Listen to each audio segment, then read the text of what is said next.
And we are up. This is the Beacon Roadshow, and I am your host, Rich Levesque. And just want to remind you today, as always, that you're doing the best you can with what you have to work with, whether it feels like it or not.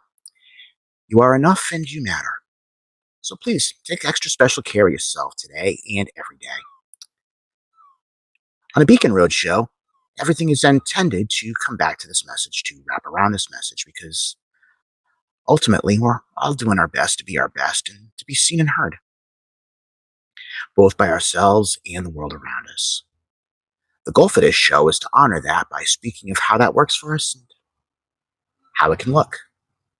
We'll share stories of how we're navigating that journey, and we'll talk about skills and tools that are available to help us along in our own journeys. And that's the thing. There's no one way for anything. We each have to find what works for each of us in our own ways and on our own terms, like all things. Treat it like a buffet table. Remember those? Take what clicks, leave the rest. However you come about finding this little corner and however you use it, it's an honor to have you here. And today, we're going to talk about those moments where we just say, screw it. And we just kind of do our thing, whatever that looks like. And it's the type of thing that it looks different for everybody at different phases of life. That's just how it is. We all know people that said, damn the torpedoes, we're going to pack everything and go and figure it out when we get there. And we all know people that, the big leap is to put a different color of paint on the house. And you know what? None of that's a bad thing. It's all individual. And at some point, there's probably going to be a level of feeling uncomfortable in the process. I think that exists for everybody in their own way. But in the end, it's our journey, and it's up to each of us to call our own shots. It's, it's up to each of us to determine what exactly it is that means. Not getting somebody else's opinion of it. Because ultimately, as far as that goes, that what somebody tells you matters to them. And it fits their experience. It doesn't necessarily fit yours. So, just a second.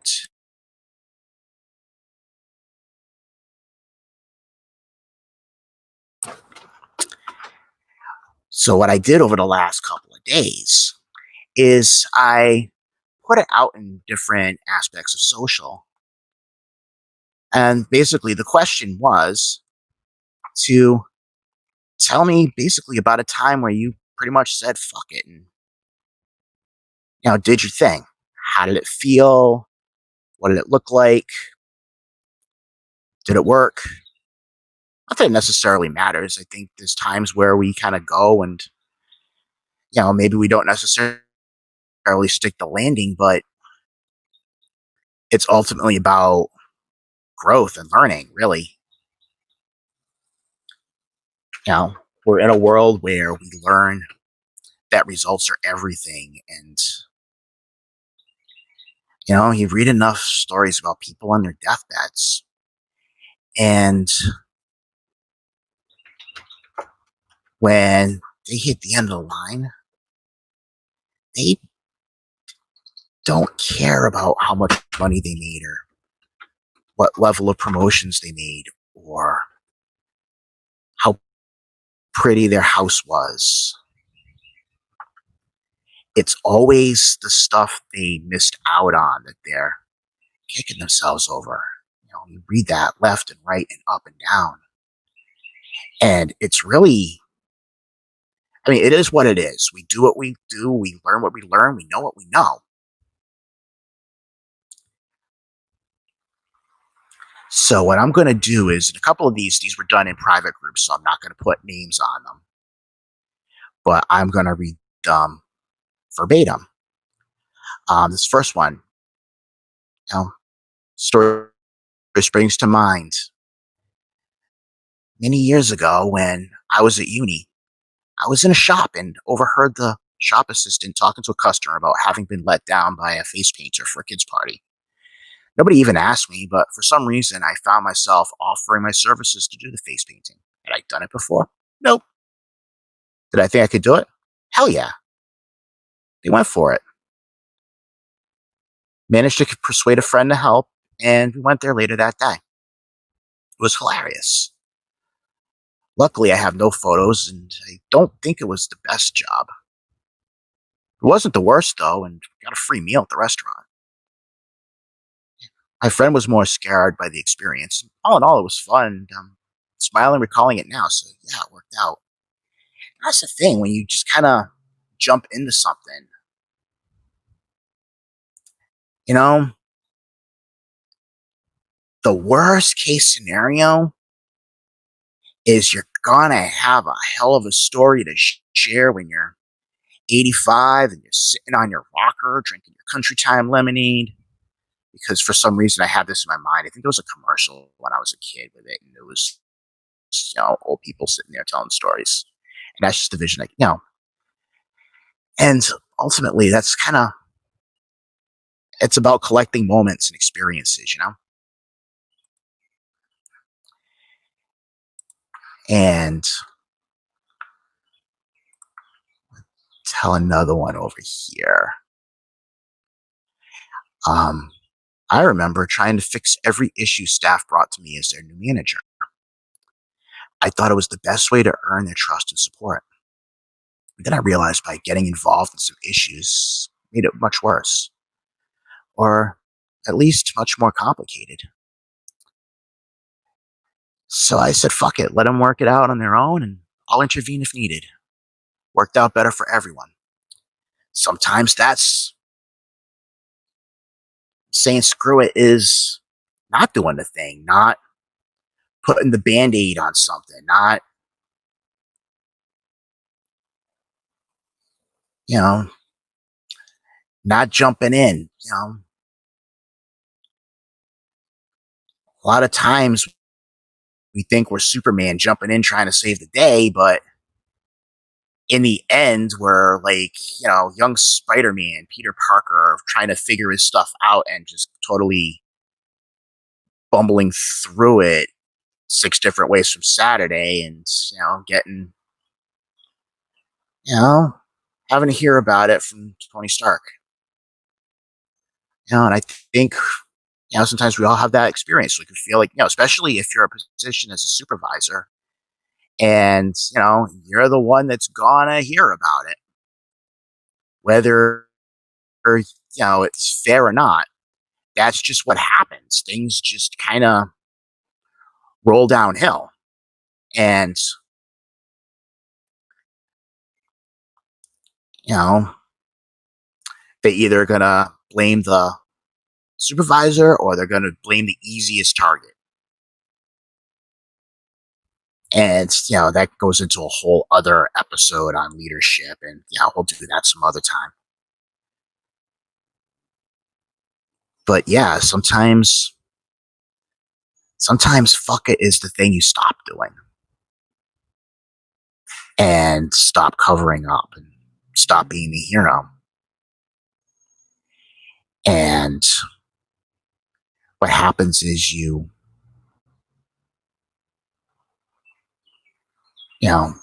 in that way, you're giving somebody else permission to shine. Because sometimes it takes being put in a position where you have no choice but.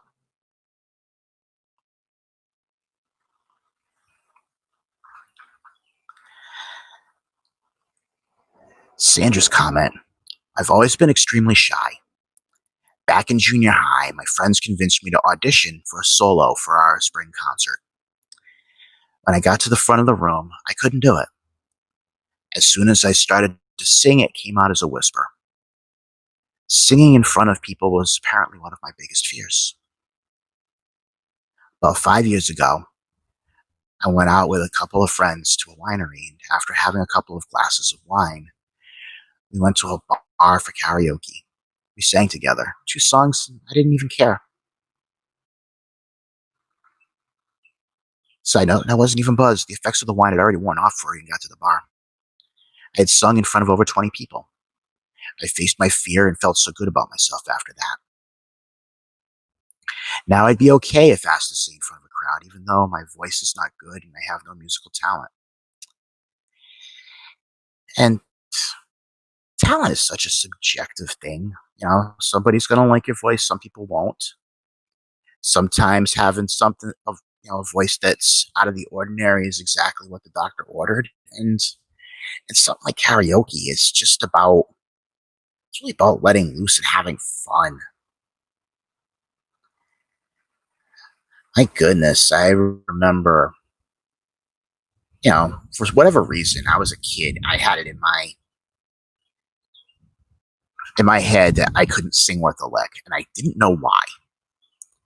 And then I tried out for, uh, you know, I did my audition for the play my freshman year, and I had to audition solo.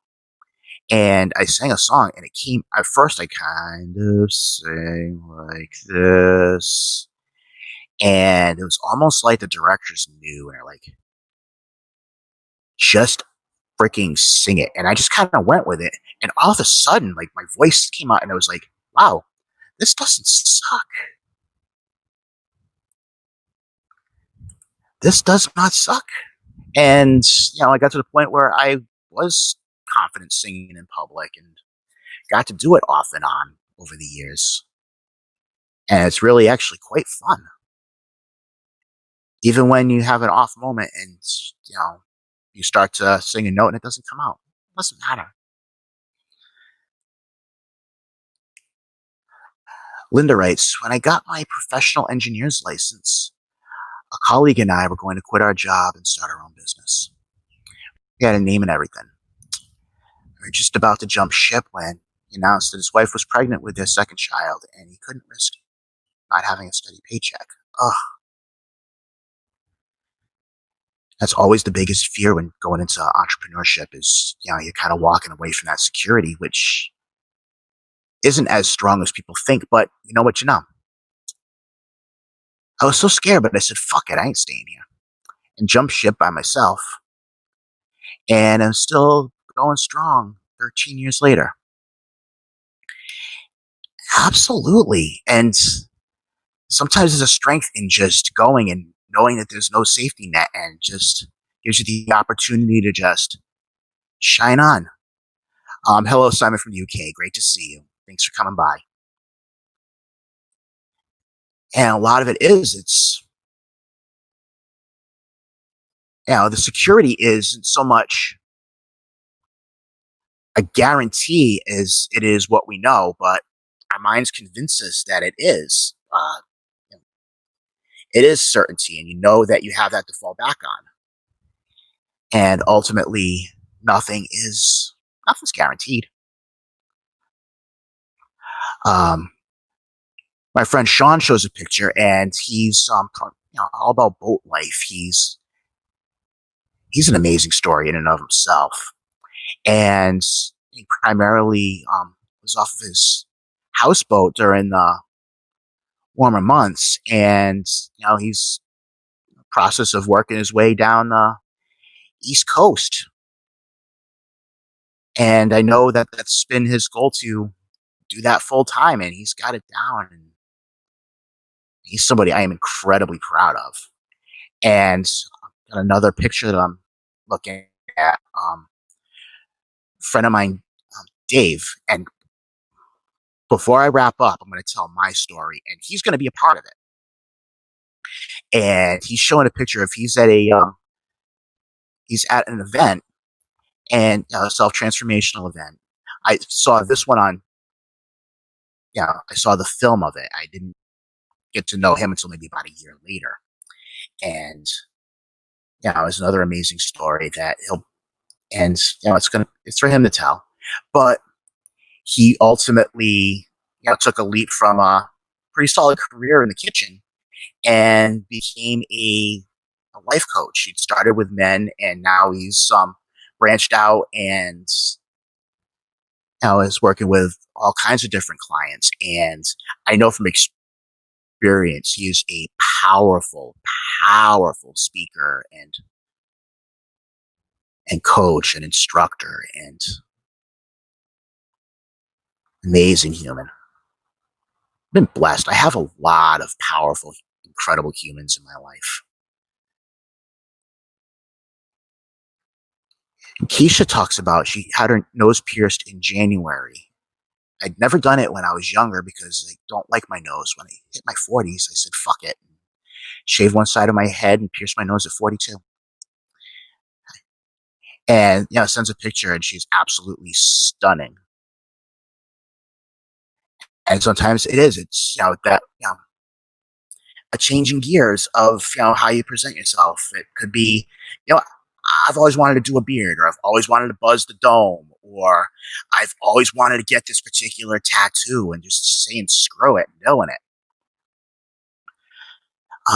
Joyce makes a great point. Well, a few more of us are alive because of it. You know,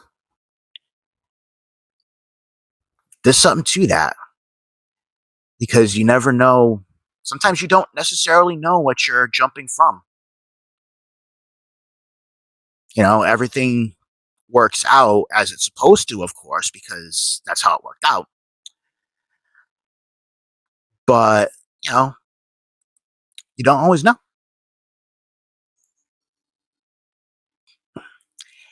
Jess writes, one time after a series of frustrating and disappointing events, including a domestic violence situation, I said, fuck it. And within 3 weeks of deciding, packed up my 3 young kids in my minivan full of stuff and moved from Ohio to California. I've built and created a life I couldn't have even imagined. Even though it's still a work in progress. It was 3 years ago and we're all thriving. I love stories like that.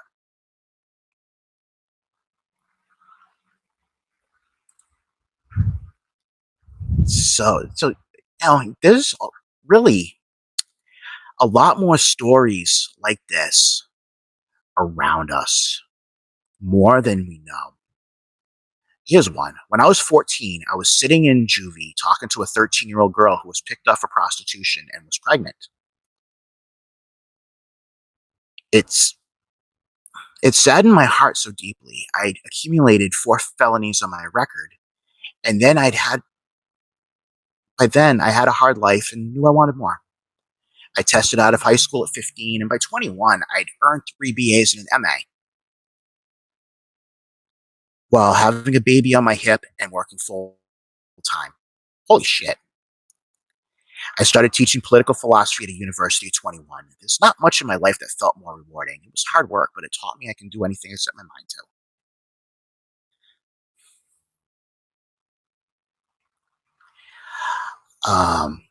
Now, Simon's comment over here, talking a little bit more about security, that move from a solid career to a life you desire when your job doesn't make your heart sing. Now, I'm not one of those people that's going to scream and tell everybody, go, quit your job and just drop everything right now. I'm going to say everybody's got a voice inside of them. And a lot of times it runs a little bit different than what we're taught, how we're hardwired. We've watched the adults in our lives growing up, for the most part, doing the thing, getting the job, getting the full-time, the promotion, kind of hitting all the little checkpoints that we're all supposed to hit. And, and a lot of times we get caught in the security of it because we're taught to be afraid of what happens when you fail and everything falls apart.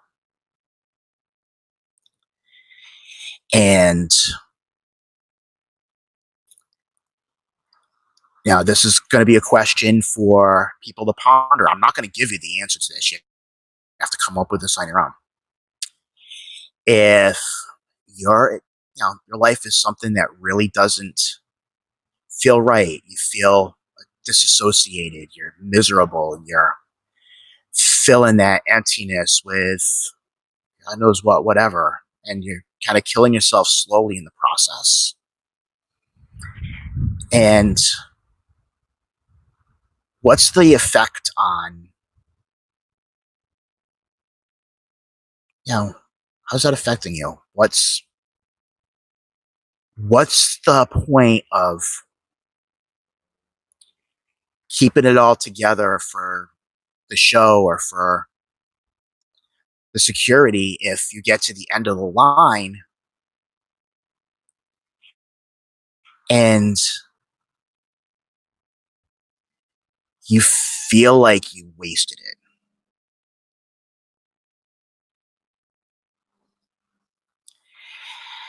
And what's it going to feel like if you see your kids and your grandkids fall into the same pattern? Yeah, you're going to say one thing, but how are you going to really feel about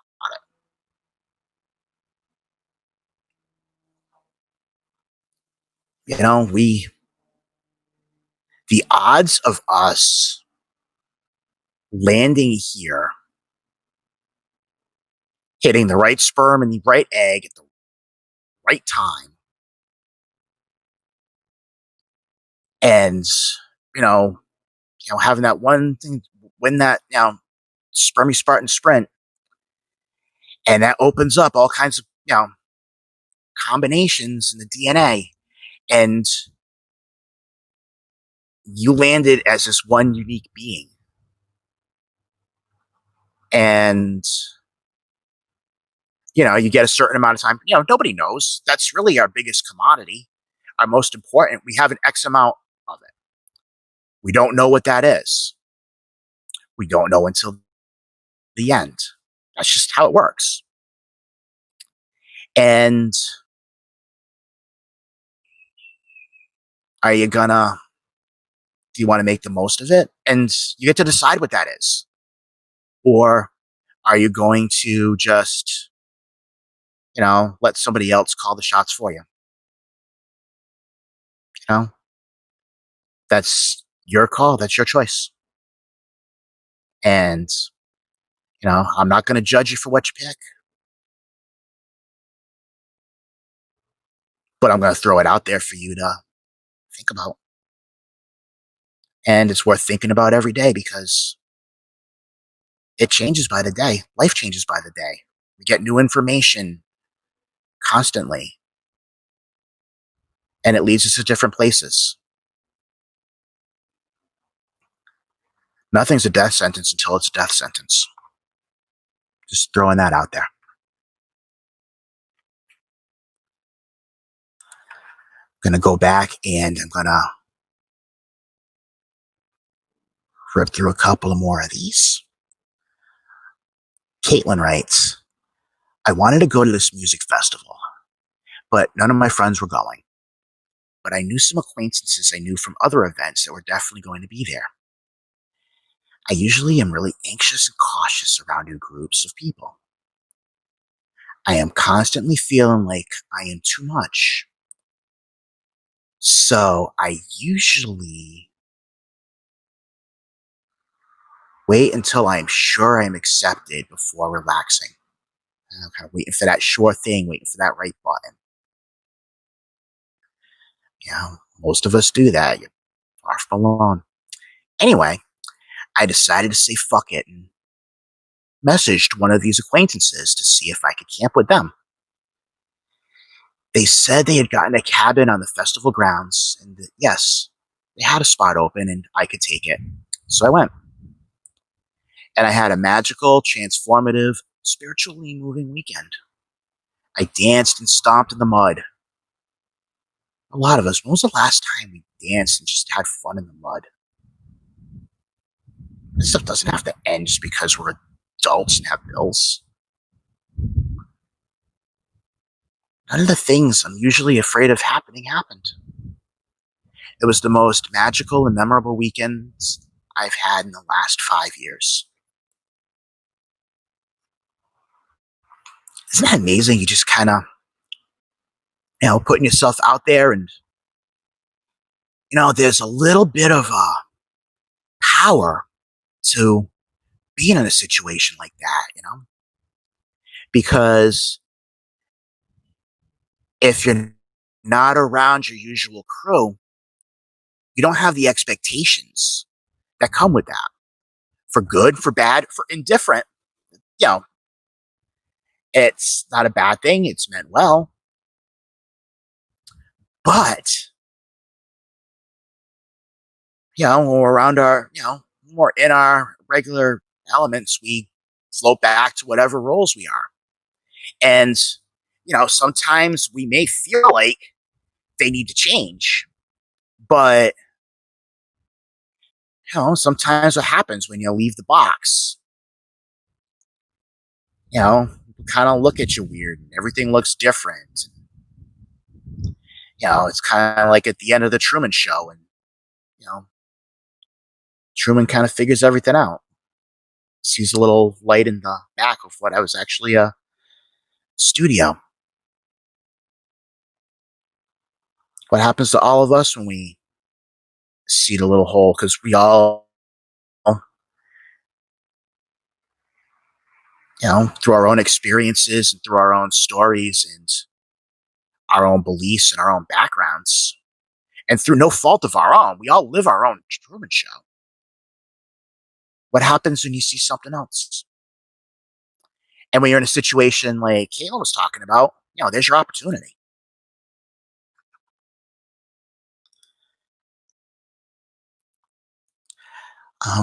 Froon writes, I faced all my fears while I got severe PTSD because I was scared anyway. Why not do anything I wanted to do? Didn't care. That's a great point. Great point. You know? The fear's there. What's the worst happens? It comes to fruition and you've already seen it planned out. You're already ready for it. And what usually happens in the end when we dread a certain thing and either it happens and we suddenly find we know how to handle it, or it doesn't end up being a thing. And so much of the time it ends up being the latter.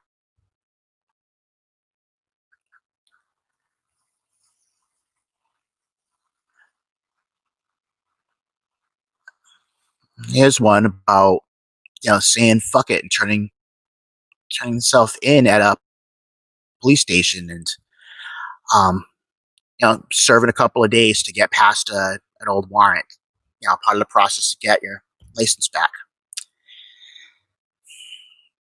How many of us have had things kind of hanging over your head that you just, don't want to deal with? It's going to suck. It's going to hurt. And it could be different things. It could be a health thing, or it could be it can be a debt, or it could be a thing you need to fix, or a thing you need to clean, And then one day you just say, screw it. You just freaking deal with it. And it gets done.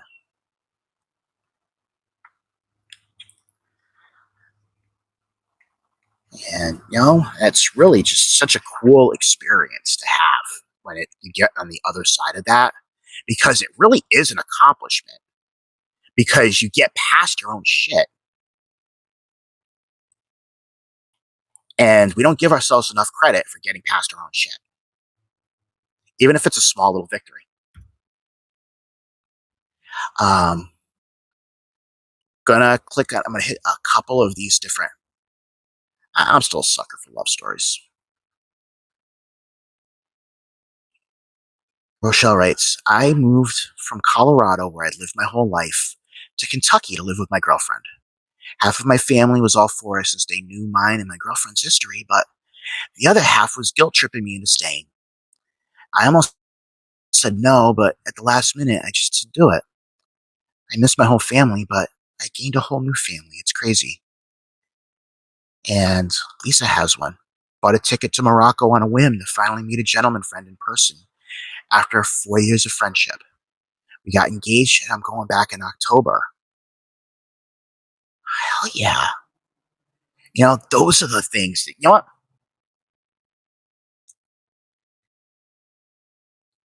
Those are the best when those work out.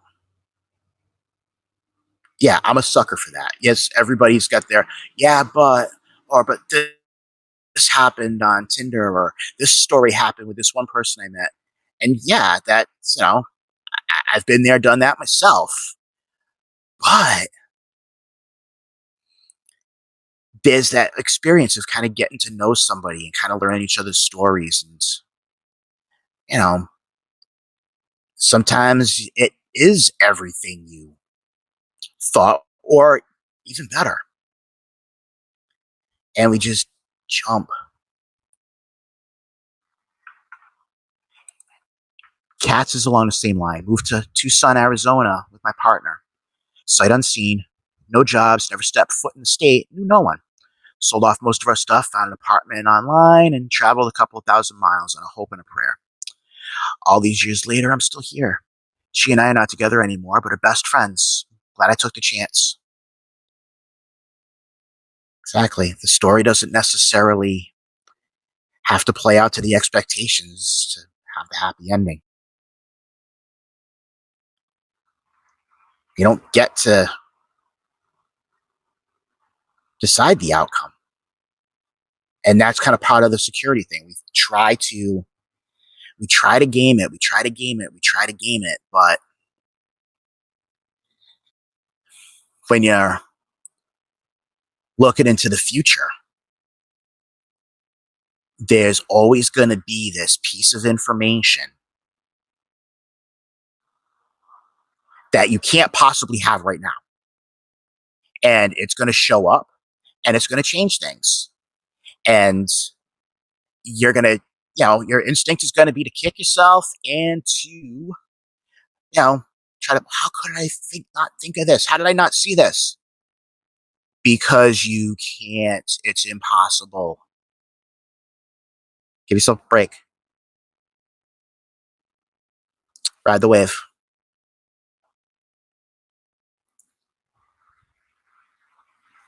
You fall off the board, you land on your ass. You fall off the board and land off your ass. You just get back up and do it again.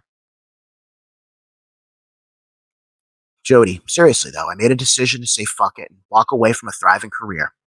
I was scared, had no idea what to do with my freedom once I got it, but I kept trusting myself and stayed the course. Eventually, I ran off to live alone on a mountain and became an artist. Life has only gotten better and better ever since. Amen. Amen. And I'm going to read this from Kevin. Contest that around the release of a book. I hope I screw this up for, looking for video feedback on the book. It's a book by Kyle Cease. He says, I don't normally do feedback, let alone video feedback. And it turned into 2 amazing trips where I met people that have become very important in my life / journey over the last 3 years. And that's the other part of it. Another part of it. There's many different parts of it. This is just another. By taking that one fucking leap, you don't know what else is, that whole thing of you not knowing what information is coming. We think of it in terms of doom, but what if it's also opportunity? And this is the point where I'm going to segue into one of my own stories for a second. It's actually 2 years, almost to the day now. And, because the same book, the author was Kyle Cease that Kevin was just talking about in his story. And he's somebody that was a a mentor for a time back in the day. And at one point, he'd scheduled, about a year in advance, maybe about 9 months in advance, I think, a event at the Dolby Theater in Hollywood. And a lot of people that I had gotten to know online through a lot of, through his different communities were going to go. And that was just such a crazy pull to me. And I was never one that did a whole lot of traveling. Like before this, like the furthest I think I ever went, actually, I went to Georgia once in my 30s. And before that, I never left the time zone. I'd never gone any further than, gosh, Virginia, I think, or North Carolina. North Carolina. So this was entirely fun. Like, how are you going to come up with the money and, and your income? And, what's going to be, you're going to come back and not pay the rent, and you're going to do all these other, all this other stuff would go wrong. But I kind of felt this bug. Like, I got to do this, man. I got to do it. I gotta do it. And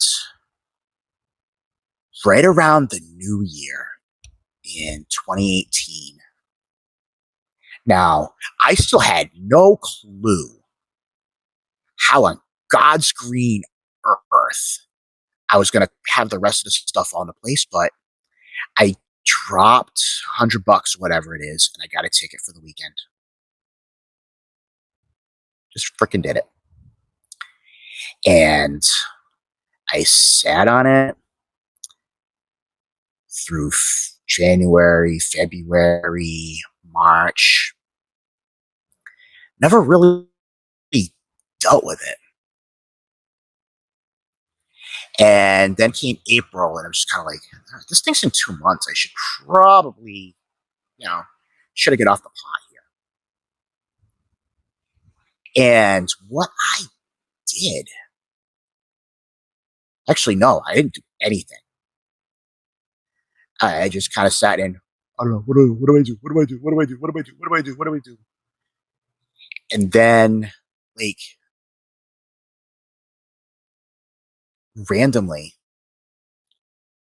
I got a check in the mail. It was this old retirement account that I had. And it was from a job I'd had, God, in like the mid 90s or something like that. And I'd been gone for however long. They cashed it out, mailed me a check.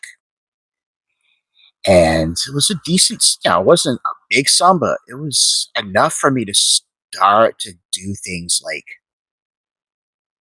look at flights and look at accommodations.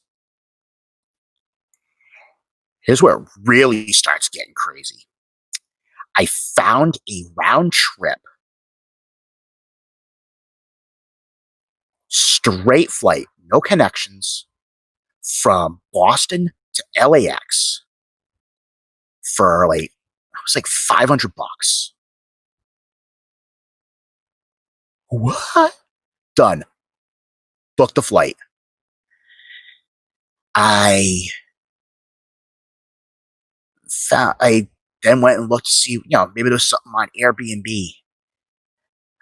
I found a listing right near the freaking theater in Hollywood. Like, I literally, like, leave the place, walk across the street. Hello, I'm there. And it was like $50 a night. This check out of nowhere covered everything. And it was like, once I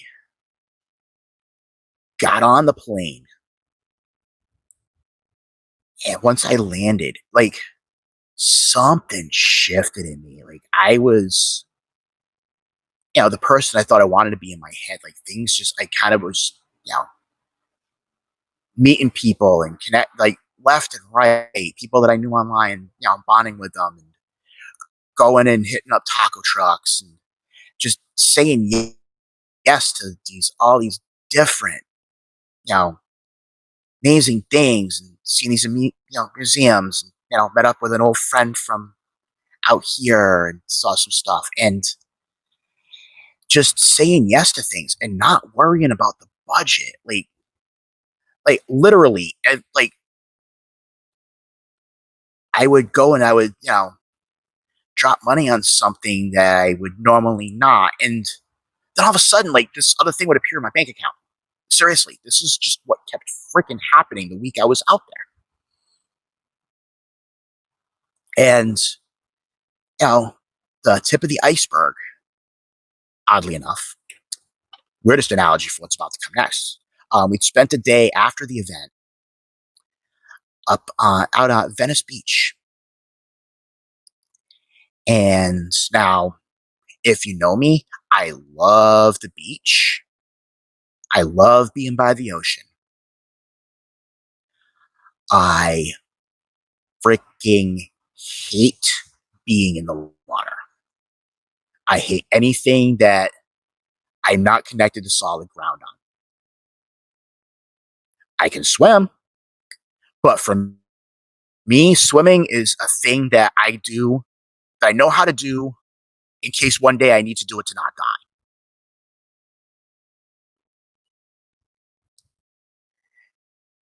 You know what I mean? So, of course, the furthest thing that would ever cross my mind is taking surf lessons. Now, going back to Dave, who I talked about, comes up to me and just says, "Hey, let's do surf lessons." And my mind's just like, and then all of a sudden, like, what comes up out of my mouth? Let's go.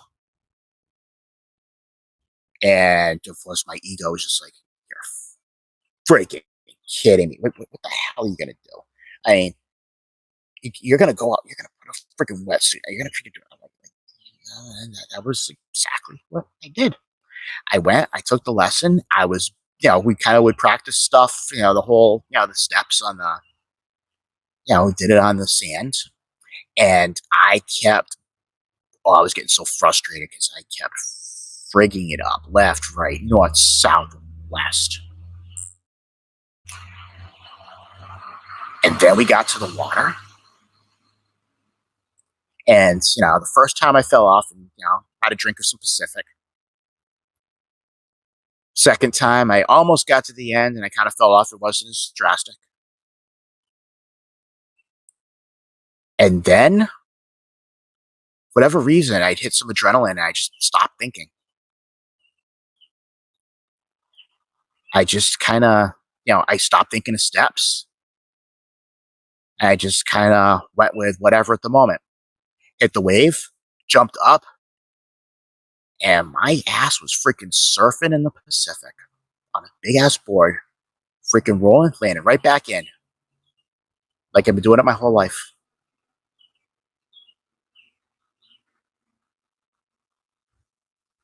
I've never tried it since. Don't particularly need to. But you know what? I said fuck it, and I ended up in the surfing the Pacific Ocean. And, certain things just kind of kept falling into place afterwards. Other trips and other excursions and other connections, and they may not have necessarily been for people I met out in LA, but if I hadn't done that, there's so many things in the last couple of years that would never have happened.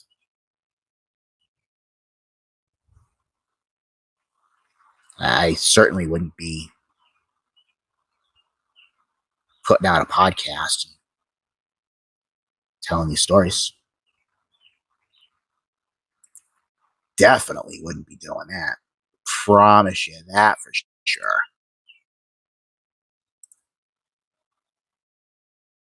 So, as we start to wind this down, I'm going to say, you know, thank you very much for checking in. Wait, before I do that, I am going to mention one more thing. I'm glad I remembered at the last minute, and I'm going to leave my graphic up way too long, but uh, I don't care. Um, somebody did mention, they talked about how, sometimes, people see this and they see big decisions and, they worry about, kids and health issues and other different risks. And look, I kind of mentioned it before, and ultimately, it's not always about just jumping on a plane or selling a house and buying a camper or quitting the job and freelance, or, it can be, but it doesn't have to be. And the only person that gets to decide that is yourself. I know plenty of people that are really happy, staying in the same thing they've done. It's, they're okay with it. They're cool with it. And it allows them to, chase, a dream off of ours. That dream might be doing playing in a, playing drums in a band on Friday nights. And it doesn't have to go anywhere. It could just be the joy of playing at, Larry's Pub every Friday night. It could be drawing or painting. It could be sometimes the best screw it is calling out, taking the kids and going to the beach for the day.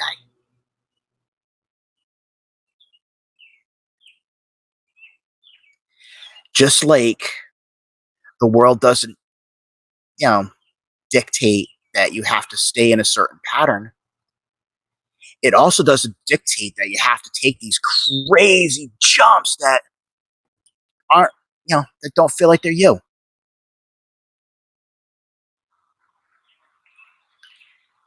So, what I will challenge you to do is to sit with yourself, just kind of find a place where you're alone, or some place that brings you peace or silence or joy, and just kind of just sit back and listen to that we've all kind of got that North Star, that inner voice.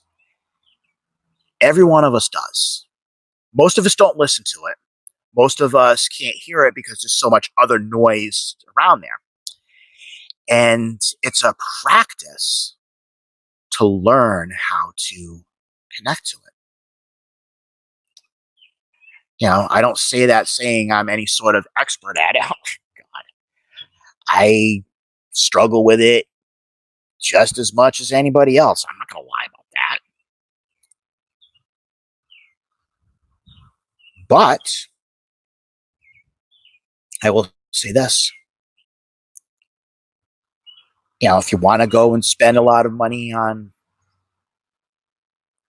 you know, this or that, you can. But that's up to you. That's you just, you get to decide whatever answer it, what the next answer is. And once you decide what the next answer is, don't put so much pressure on yourself. Just kind of stay open, stay present, and be aware of opportunities that come from really weird places. Because you may have an idea of how it's going to play out,